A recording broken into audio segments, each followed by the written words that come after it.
Hey guys, I finally saw the Mario movie, and there's been a lot of mixed opinions about it. Don't listen to those dumb critics, they don't know what they're talking about. Remember, do not listen to critics. It's just a kid's movie, stop criticizing it. So I finally got around to watching the Super Mario Bros. Movie after watching a sizable portion of the internet lose their fucking minds because not everyone liked it, and I'll be the first to admit I thought this movie would be a godforsaken train wreck, what with Illumination being the studio chosen to animate the movie or the obnoxious amount of celebrities voicing the characters in the movie, but I'm happy to report that, yeah, it was fun. I can't imagine that people who aren't familiar with Mario as a franchise would get a lot out of this movie. However, I'd imagine there'd be a lot of, huh? How? Why is that there? But if you're a fan of the games, or just games in general, then you'll probably like it for what it is. I enjoyed the small references they hide in the background a lot. I enjoy how the movie starts out relatively grounded to give the story some sense of realism and relatability to this character, instead of just starting off acting like you know who he is and what he's about. And I really liked the overall spirit and energy of the movie. It's fun, it's endearing, the animation is mostly pleasing to the eye and full of energy, and surprisingly, Chris Pratt as Mario wasn't the absolute worst thing ever. I saw and heard a lot of people defending his voice by saying that they got used to it, which isn't a very sound argument in the first place, but thankfully I didn't have to get used to anything. It genuinely just sounded decent. Would I have appreciated a stronger Italian accent? Sure, but it was far from distracting. Now, let's make some fanboys cry on Twitter. Almost every time Bowser spoke, I saw Jack Black and not Bowser. There were moments here and there that were Bowser-like, but overall it really would have done Jack some good to make his voice a bit more gravelly. Luigi's voice wasn't special at all and didn't even have like a hint of Italian in it from what I could remember, and Princess Peach just sounded like Anya Taylor-Joy, I guess. But Keegan-Michael Key was good, I think. Cuck Rogan, Seth Cuckgan, Cuckman. Seth Rogen as Donkey Kong was not very good. His voice does not match up with that character in the slightest. And of course, they make Donkey Kong do the Rogen laugh. I went with my dad, and the moment it happened, we slowly looked over at each other and shared a tender, loving father and son cringe.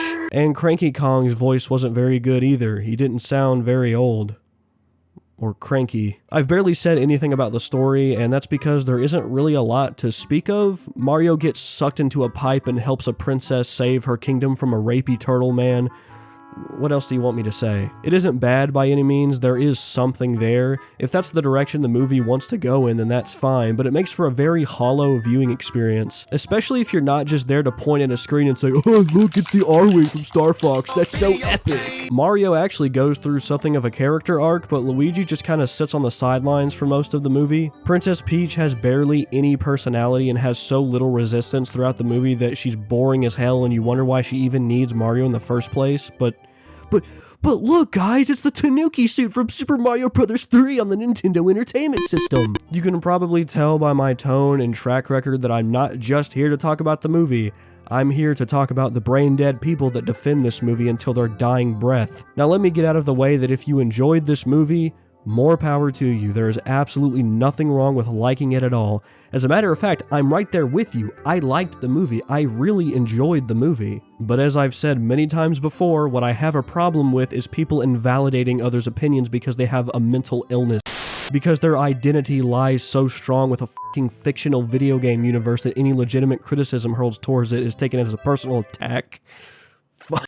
Like, is anyone even surprised? Oh wow, the same community full of people that cry en masse when people voice their subjective disliking for a DLC character in a party game and defend a company mass-flagging fan projects are the same people publicly melting when critics don't like the same movie as them? What a complete surprise, I could have never predicted that. So this video isn't really just about me reviewing the Mario movie. I thought it would be fun to take some of the most pathetic, weak defenses I've seen of this movie and absolutely trashed them. And I will find all of these awful defenses on one of the best, most calming, friendly platforms that is totally not filled with stalkers, harassers, and sex-obsessed weirdos. Wait. We gotta wait a minute. We gotta wait for the special viewers to get everything out of their system before we begin. I get no bitches. I'm too negative. I'm coping and seething.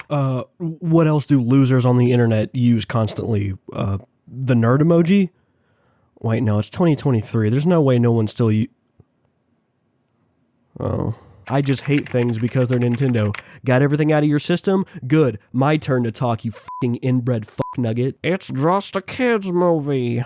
You know, I thought we were at a point in time where it was widely understood that dismissing criticism of a movie on the basis that it was made for kids is completely ridiculous and makes absolutely no sense. But unfortunately, the most prevalent cope I see surrounding this movie is, well, it was made for kids, why would you expect anything deep? And it's usually followed up by a bunch of skull emojis or something just as cringeworthy as that, but we'll ignore that for now. I want you to close your eyes and remember a movie made for kids that was oddly really well written, really well structured and composed and animated. Maybe it had good action, maybe it had good morals and really good animation. Are you thinking of a good movie that's targeted towards children but has aspects that both children and adults can appreciate? Maybe you're thinking of WALL-E and how bleak and realistic it is with its messages of humanity getting off of its ass and preserving life. Maybe you're thinking of Into the Spider-Verse and how revolutionary it was for its animation. Maybe you're thinking of the Lego Movie and its satire on capitalism and how incredibly well made and sentimental it felt.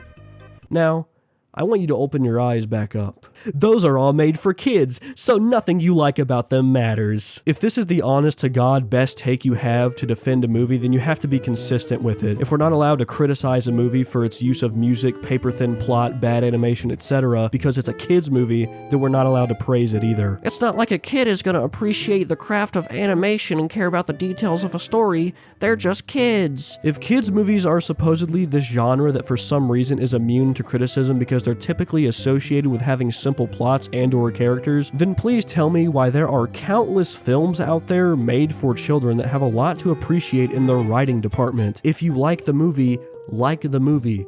Stop coping. It's based on a Mario game. I get it. Mario games aren't typically well known for their writing. But,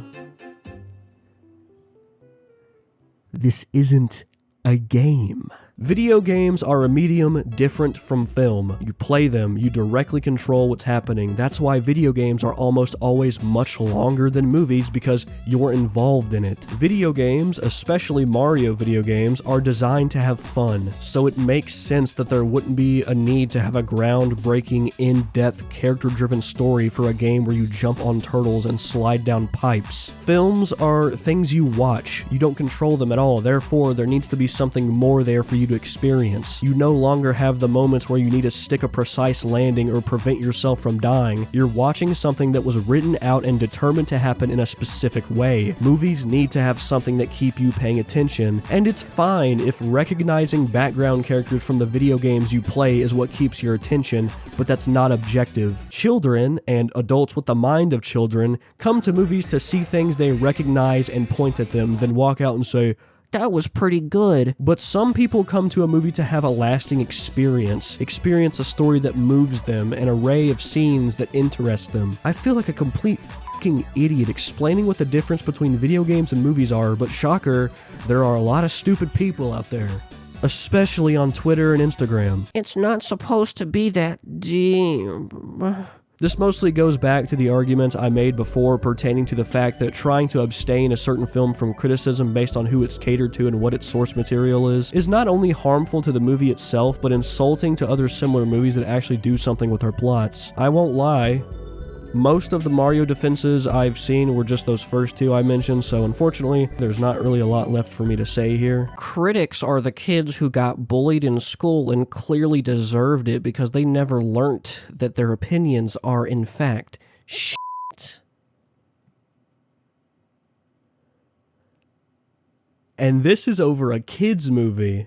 Do you get it? Because I actually used that term correctly. This isn't a very long video, and I didn't anticipate for it to be, and I apologize for that, but this is something I feel needs to be said because I've been seeing a massive lack of critical thinking around this fucking movie. Oh wait, you shouldn't think critically. Oh wait, it's a kid's movie. Oh, they're right. They're Ugh, they're right. How could I be so foolish? Yes, I love Into the Spider-Verse. Yes, I love Puss in Boots. Yes, I love Kung Fu Panda. But don't think critically about any kids' movies. So what's the lesson you should learn in all this? Fuck what critics think about a movie. Also, fuck what anyone thinks about a movie. If it's a movie you enjoyed and got something out of, be happy about that. Go tell everyone about how much you enjoyed it. I don't care. But just because you liked it doesn't mean others are obligated to like it too. Tell me, who's the bigger loser here? The people that are watching a movie, giving it a rating, and moving on with their day? Or the people that watch a movie, grovel for validation on social media, and cry in comment sections about the arbitrary numbers sitting beside their favorite movie given by people that don't know they exist? It's just a kid's movie? Yeah, you're right. It is. So why are you surprised that it doesn't have good ratings?